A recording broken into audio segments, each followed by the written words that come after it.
This is the good life.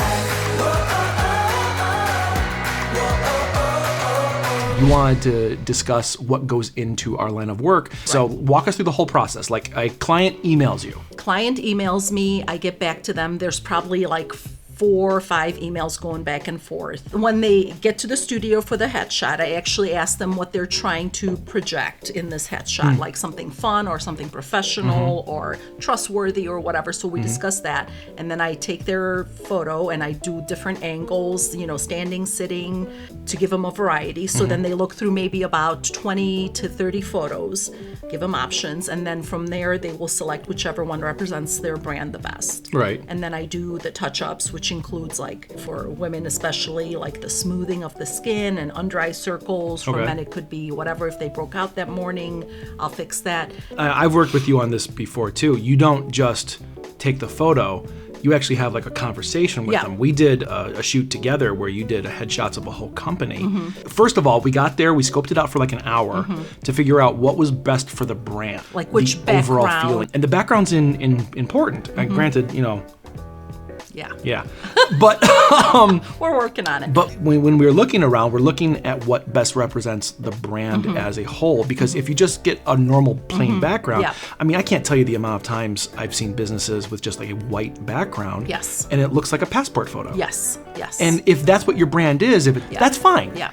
But if your brand is creative, if it's personable, if it's warm and welcoming, your photos and video have to represent that. With the company we're doing work for, they're custom home builders. So not cheap. No. You know, not only do you need to represent what the brand is going for visually and emotionally with their clients, but then you also have to step that up one more level and say, okay, we are a luxury brand. We need to appear that way. Yes. So that's just in the first hour before anyone steps in before your camera. Yes. That's all the stuff that's going through your head. Yes. And then we're talking it out, planning it out. And then you bring the CEO in and said, okay, how do you feel about this? Because if you would have just said, here's where you're gonna stand, you would have come off as pompous. Yes. I think taking the customer's ideas and considerations and their own feelings into the whole branding aspect. I have no other choice but to do that because I'm trying to show their side, their personality, their brand, not mine. As much of it as it's our shoot,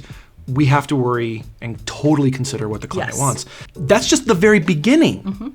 Previous backgrounds, I mean, there was nothing wrong with them, but it was just so like, oh, it's just gray and sparkly. There was no dimension to it. Like it looked like a cutout. I don't even know if it was a cutout or not, like a green screen. No, we're not doing that, you know. And I like that you were there with helping with the lighting. Different varieties. So we gave the women an opportunity to, you know, flip their hair forward and back, you know, and like check their makeup. I also noticed how you communicated with them. You felt them out as soon as they got in line. Like, do they want to be jokey? Do they want to be more serious? Do they want the high end? Do they want to be the jokester? Because one guy came over like the jokester. Oh my God, hysterical. And you played with that. Because of that, you were able to get more emotion out of them, more of their personality. Yeah, but it's like you have to have a feel for somebody's personality almost instantaneously, which I think is somewhat of a talent that I kind of, you know, figured out that I have throughout the years of working with people. Be in the moment with them and be like, okay, how nervous are they? What can I do to make them feel better? Because that's going to show up in the photos. If you just plop them on the chair and be like, smile, that's, you know, you're going to have... It never comes off well. Now, again, everything we've discussed so far is before you actually hit the shutter button. Yeah, so it's been like, what, an hour and a half? So then you start shooting, and shooting is probably the fastest thing of the entire process. After you're done shooting, you're not just done. No.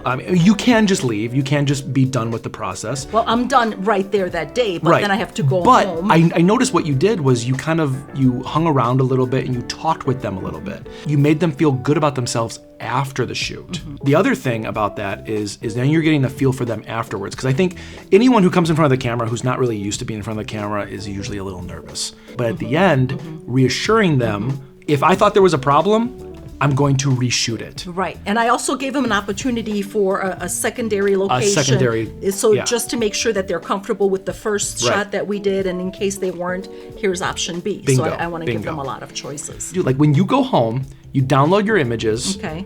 Do you back them up? Yes, of course. I back them up in 2 different places before I even touch the cards to format them, because hard drives fail, computers fail, so you got to have it backed up in 2 to 3 places. And then the culling process starts. You go through the What's culling? Culling is when you go through the photos and you delete the blinkers or the blurry ones. Giant smile with their eyes closed that I know they're not going to find flattering, so I delete all that. And then I bring it into a program where I run it through like just the general like basic color correction. Right. And then I have the final, the not final files, the pre-final files. So those are the options that they get to choose from for the final edit. Okay, so you clean it up enough so they can see something that's not just like raw camera footage. Yes, like the shadows like falling wrong or, Right, but right. which headshots is kind of different. But especially like if it's like a day where you're running around and you have no control over the lighting. Correct. You need to have a lot of color correction, shadow highlight correction, stuff like that.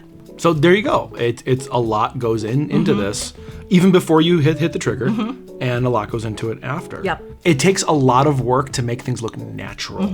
I don't want people to think like we're complaining about this. No, like I love every step of that process. Yes. I think it's fun. But we it's just nice want to people educate. to understand how long it all takes. That's Yeah. all. Yeah, I'm not complaining.